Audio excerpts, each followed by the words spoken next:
Assalamualaikum warahmatullahi wabarakatuh. Sebelumnya, perkenalkan nama saya Sriani Fitri dengan NIM 2210842006.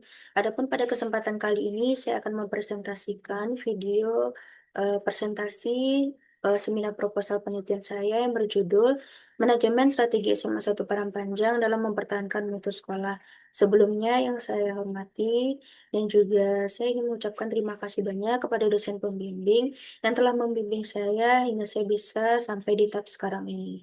Adapun dosen pembimbing pertama yaitu Bapak Dr. Hendy Paswara SIP MSOK SC, kemudian Ibu pembimbing kedua yaitu Ibu Rozida Teno Putri Hanida SIP MPA. Kemudian saya juga ingin mengucapkan terima kasih kepada dosen penguji yang telah berkenan untuk menonton video presentasi proposal penelitian saya ini. Nah, adapun slide yang pertama itu kita membahas mengenai bab satu, tepatnya latar belakang, di mana mutu pendidikan Indonesia masih jauh tertinggal jika dibandingkan dengan negara lainnya. Jika kita bandingkan dengan negara ASEAN seperti Singapura, Malaysia, Brunei Darussalam, dan juga Thailand, Indonesia jauh tertinggal dan hal ini menandakan bahwa mutu pendidikan di Indonesia masih sangat rendah. Hal ini dibuktikan dengan rendahnya kualitas sumber daya manusia dan ketidakmerataan pendidikan yang ada di masyarakat. Belum lagi permasalahan kesenjangan akses pendidikan, di mana banyak daerah yang termasuk kategori 3T, terluar, terpencil, dan juga tertinggal tidak mendapatkan perhatian dari pemerintah. Sehingga nampak adanya kesenjangan pendidikan untuk wilayah kota dengan wilayah desa. Nah, sekolah yang bermutu akan berkorelasi dengan pencapaian pendidikan yang bermutu. Namun yang kita amati pendidikan di Indonesia masih sangat mengkhawatirkan, di mana angka partisipasi sekolah masyarakat Indonesia terbilang rendah terutama untuk pendidikan ke jenjang yang lebih tinggi seperti perguruan tinggi. Untuk mengatur penyelenggaraan pendidikan, maka dapat mengacu kepada Undang-Undang Nomor 20 Tahun 2003 tentang Sistem Pendidikan Nasional. Selanjutnya masih mengenai latar belakang, di mana kita dapat melihat pada tabel 1.1 mengenai rata-rata angka partisipasi sekolah atau APS tahun 2020 sampai 2023.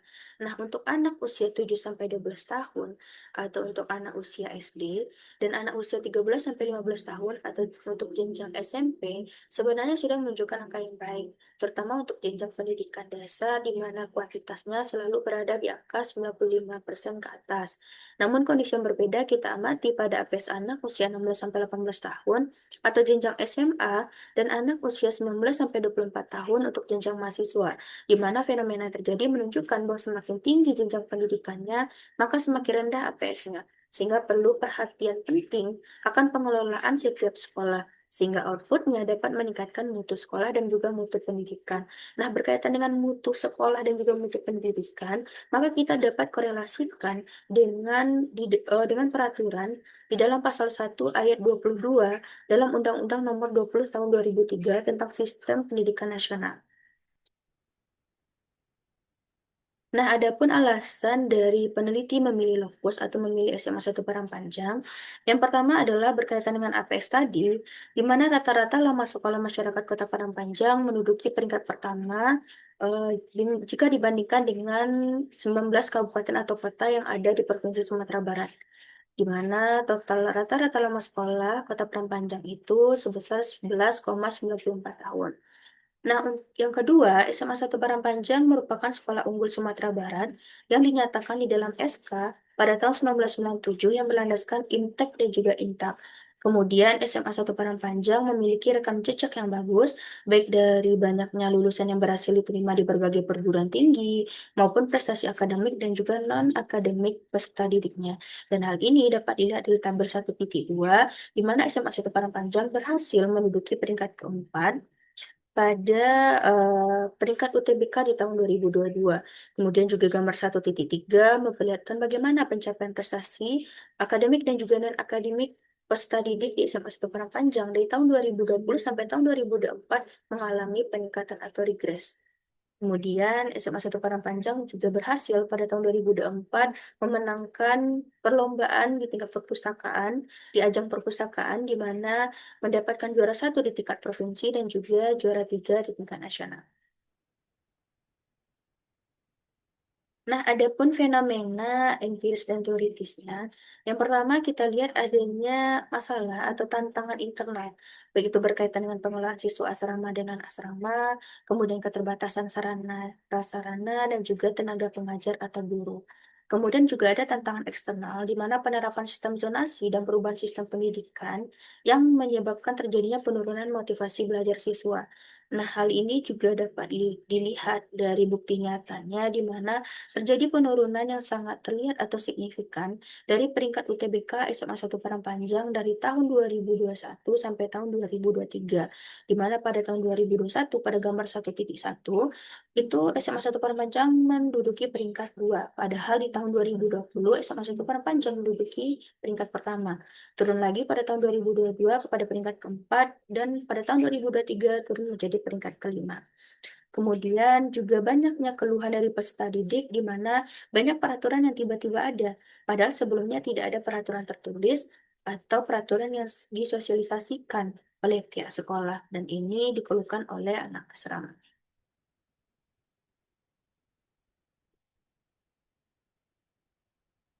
Nah, adapun rumusan masalahnya di sini itu bagaimana manajemen strategi di SMA 1 Parangpanjang dalam upaya mempertahankan mutu sekolah, kemudian untuk tujuan penelitian, untuk menganalisis dan juga mendeskripsikan pelaksanaan manajemen strategi yang digunakan oleh SMA 1 Parangpanjang dalam upaya mempertahankan mutu sekolah.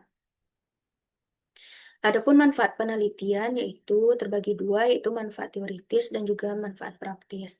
Untuk manfaat teoritis, yang pertama memberikan manfaat untuk memperkaya kajian ilmu di bidang administrasi publik, terutama pada kajian manajemen publik, yaitu mengenai manajemen strategi SMA 1 Padang dalam mempertahankan mutu sekolah. Kemudian penelitian ini diharapkan dapat menjadi sumber acuan untuk penelitian serupa di masa depan sehingga dapat menunjang perkembangan dan juga peningkatan ilmu pengetahuan di kemudian hari. Sedangkan untuk manfaat praktis yang pertama bagi satuan pendidikan, di mana dari penelitian ini dapat menjadi referensi dalam menciptakan inovasi program atau kebijakan sebagai strategi sekolah dalam upaya meningkatkan atau mempertahankan mutu sekolah sekaligus mutu pendidikan ke depannya. Kemudian bagi murid atau siswa, penelitian ini dapat menjadi kritikan dan masukan terutama untuk meningkatkan motivasi dalam belajar. Nah, adapun studi penelitian yang relevan yang diangkat dalam penelitian ini ada 5. Yang pertama adalah penelitian dari Oki Dermawan pada tahun 2022. Adapun judulnya yaitu Manajemen Strategi dalam Peningkatan Kualitas Pendidikan di Sekolah Menengah Atas Negeri 1 Metro Lampung. Kemudian peneliti juga menggunakan penelitian dari Ahya Rasidi pada tahun 2022. Adapun judulnya yaitu Manajemen Strategi dan juga Boarding School dalam meningkatkan mutu pendidikan pondok pesantren dengan studi kasus di MA Sheikh Zainuddin NW Anjani. Kemudian peneliti juga menggunakan penelitian dari Azra Safira pada tahun 2025 dengan judul penelitiannya yaitu Manajemen Strategik dalam Mempertahankan Akreditasi Unggul SMA 2 Ciputat.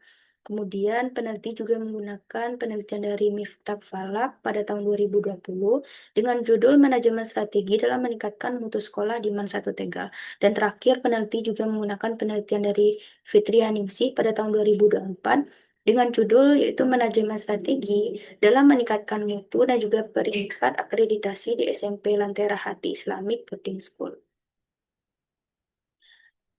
Nah, dalam penelitian ini, peneliti menggunakan teori manajemen strategi dari Whelan dan Bungar. Adapun indikatornya terdiri dari 4 indikator. Yang pertama adalah pengamatan lingkungan. Nah, pengamatan lingkungan ini terdiri dari 2 kajian. Yang pertama adalah lingkungan internal atau dari lingkungan di dalam organisasi, baik itu berkaitan dengan SDM, sarana dan prasarana. Kemudian dari lingkungan eksternal yang berkaitan dengan lingkungan dari luar, seperti perubahan sistem zonasi. Kemudian untuk formulasi strategi yang berkaitan dengan perumusan strategi, di mana perumusan strategi ini pasti disesuaikan juga dengan misi, tujuan, dan bagaimana mereka akhirnya menentukan strategi dan kebijakan apa yang harus mereka lakukan. Kemudian indikator implementasi strategi atau pelaksanaan strategi, baik itu di dalamnya membahas mengenai apa programnya, kemudian bagaimana anggarannya, dan bagaimana prosedural dari pelaksanaan program tersebut. Dan yang terakhir adalah indikator evaluasi atau kontrol untuk melihat bagaimana kesesuaian antara perencanaan atau apa yang diharapkan dengan apa yang terjadi di lapangan atau apa yang diimplementasikan. Nah, untuk skema pemikiran penelitian ini, yang pertama, kita mengacu pada Undang-Undang Nomor 20 Tahun 2003 tentang Sistem Pendidikan Nasional, khususnya kita melihat di dalam pasal 1 ayat 22 tentang akreditasi. Nah, kemudian kita turunkan kepada input atau kondisi atau permasalahan yang terjadi, baik itu kondisi umum atau permasalahan umumnya, di mana rendahnya mutu pendidikan dan juga rendahnya angka partisipasi sekolah atau APS masyarakat Indonesia. Kemudian kita turunkan kepada masalah di SMA 1 Padang Panjang, yaitu terjadinya penurunan motivasi belajar siswa, kemudian permasalahan internal seperti kualitas guru dan juga sarana prasarana sekolah, kemudian juga terjadi eh, sejumlah di mana adanya penerapan sejumlah peraturan baru yang sebelumnya tidak ada dan tidak terdokumentasikan secara tertulis, namun tiba-tiba diimplementasikan kepada peserta didik. Dan hal ini juga dikeluhkan oleh peserta didik. Kemudian dari hal ini, kita melihat bagaimana prosesnya, baik itu dari rencana kerja jangka menengah SMA 1 Padang Panjang, tepatnya pada tahun 2022 sampai 2026. Kemudian kita lihat bagaimana manajemen strategi SMA 1 Padang Panjang dalam mempertahankan mutu sekolah, yang kita korelasikan dengan teori manajemen strategi menurut Whelan dan Munger, dengan 4 indikator tadi, yaitu environmental scanning, yang berkaitan dengan lingkungan internal dan juga lingkungan eksternal, kemudian indikator formulasi strategi yang berkaitan dengan misi, visi, tujuan, strategi, dan juga kebijakan. Kemudian indikator implementasi yang kita kaitkan dengan program, anggaran, dan juga prosedur. Kemudian indikator terakhir yaitu mengenai evaluasi atau kontrol yang kita kaitkan juga dengan kinerja. Di mana output yang diharapkan, di mana output lulusan dari SMA 1 Padang Panjang ini masih menunjukkan banyaknya lulusan yang diterima di perguruan tinggi, dan kita lihat bagaimana output terhadap prestasi akademik dan juga non-akademik peserta didik.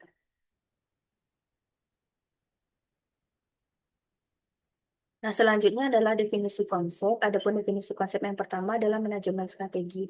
Nah, manajemen strategi merupakan serangkaian aktivitas perencanaan, implementasi, dan evaluasi yang bertujuan untuk memberikan arah jangka panjang bagi organisasi. Kemudian, yang kedua adalah mutu sekolah. Dalam mengartikan dan mendefinisikan mutu sekolah, dalam hal ini dikorelasikan dengan pencapaian sekolah, di mana sekolah dapat mencapai atau bahkan melampaui harapan pengguna layanan pendidikan, terutama dari segi proses dan hasil pendidikan. Keberhasilan atau mutu sekolah dalam hal ini dapat dihubungkan dengan akreditasi sekolah yang di dalamnya terdiri dari beberapa indikator seperti standar isi, standar proses, standar kompetensi lulusan, standar pendidik, standar sarana dan prasarana, standar pengelolaan, standar pembiayaan, dan standar penilaian pendidikan. Nah, mutu sekolah dalam hal ini lebih dikaitkan dengan keberhasilan sekolah dalam mengimplementasikan 8 standar yang termasuk ke dalam Standar Nasional Pendidikan atau yang kita kenal dengan SMP. Nah, terutama dilihat dari kualitas lulusan atau peserta didiknya.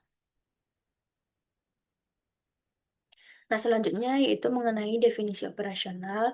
Adapun yang pertama yaitu mengenai variabel pengamatan lingkungan. Indikatornya yang pertama adalah internal. Untuk cara mengukurnya kita melihat bagaimana kualitas dan kuantitas dan juga kualitas SDM. Yang kedua, bagaimana ketersediaan dan pengelolaan anggaran yang ada. Kemudian ketersediaan dan kelayakan sarana yang ada di SMA 1 Padang Panjang. Kemudian juga melihat bagaimana ketersediaan dan kelayakan prasarana yang ada di SMA 1 Padang Panjang. Untuk indikator eksternalnya, yang pertama kita mendeskripsikan peluang yang dapat dimanfaatkan dan juga kita mendeskripsikan ancaman apa yang dapat mengancam sekolah. Nah, untuk variabel yang kedua yaitu mengenai formulasi strategi. Adapun indikator yang pertama adalah visi dan misi. Untuk visi dan misi ini kita mengukur bagaimana visi dan misi dan cara merealisasikan misi sekolah agar tetap mempertahankan kualitas sekolah. Yang kedua, untuk indikator tujuan, cara mengukurnya di mana tujuan yang akan dicapai dan upaya yang dilakukan untuk merealisasikan tujuan tersebut. Kemudian indikator yang ketiga yaitu strategi, di mana cara mengukurnya, strategi dan cara merealisasikan tujuan serta visi dan misi yang sudah direncanakan sebelumnya sehingga dapat mempertahankan mutu sekolah. Dan selanjutnya yaitu mengenai indikator kebijakan, di mana cara mengukurnya dilihat bagaimana kebijakan yang dijalankan oleh SMA 1 Padang Panjang dalam merealisasikan strategi tadi sebagai upaya untuk mempertahankan mutu sekolah. Selanjutnya adalah variabel implementasi strategi. Adapun indikator yang pertama adalah program. Jadi cara mengukurnya bagaimana kita melihat program atau kegiatan yang dijalankan oleh SMA Satu Parang Panjang dalam upaya mempertahankan mutu sekolah seperti apa. Kemudian bagaimana indikator anggaran, cara mengukurnya dilihat bagaimana anggaran yang digunakan dan diluncurkan dalam setiap program atau kegiatan yang ada di sekolah. Kemudian untuk indikator prosedur, dilihat bagaimana cara mengukurnya, prosedur atau teknis dari pelaksanaan program atau kegiatan yang ada di sekolah. Nah, yang terakhir adalah mengenai variabel evaluasi dan kontrol. Adapun indikatornya itu kinerja.